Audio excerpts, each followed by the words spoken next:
ఈ రోజు నైట్ చేసిన పనికి 2 రోజులు బెడ్ రెస్ట్ అబ్బా. అసలు ఏం జరిగిందో చెప్తాను. ఈ వీడియోకి లైక్ చేసుకొని సబ్స్క్రైబ్ చేసుకోండి. నేను మక్కోల్ షాప్ కాడ కూర్చొని ఏదో ఆలోచిస్తా ఉన్నానా, మా ఫ్రెండ్ నుండి కాల్ వచ్చి అర్జెంట్ గా రారా అన్నాడు. ఏమైందని చెప్పి పరిగెత్తుకుంటా పోయిన ఆడికి. అక్కడికి వెళ్ళిన తర్వాత మా వాడు రామామ పోయి క్రికెట్ ఆడదాం అన్నాడు. నాకు అర్థం కాల, ఈ నైట్ టైం లో ఎక్కడ ఆడతావరా, సిరగెత్తనాయాలంటే అదంతా నీకెందుకు రా, నేను తీసుకొని పోయి ఆడిపిస్తాను రా అని చెప్పి నన్ను బండి వెనకాల ఎక్కించుకోనే ఇక్కడికైతే తీసుకొచ్చినాడు అబ్బా. ఇక్కడే బాక్స్ క్రికెట్ అయితే ఆడతారు. రాత్రి లైట్లు కూడా వేసి భయంకరంగా ఆడుతున్నారు లేడా. ఈ బాక్స్ క్రికెట్ కూడా మా అన్నోళ్ళు అనేసి నన్ను అడిపి ఆడిన తర్వాత తెలిసింది. అన్న పేరు వచ్చేసరికి శబరీష్ అన్న, స్పైసీ డాబా ఉంది కదా ఆయనలే. ఈ బాక్స్ క్రికెట్ పేరు వచ్చి కూడా సుబ్బు బాక్స్ క్రికెట్.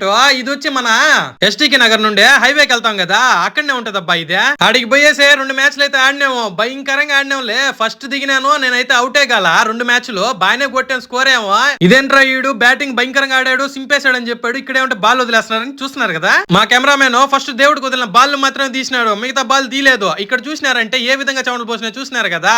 ఇప్పుడు చెప్పండి అయ్యా, ఏ విధంగా బౌలింగ్ వేసానో బ్యాటింగ్ ఆడానో కామెంట్ సెక్షన్ లో.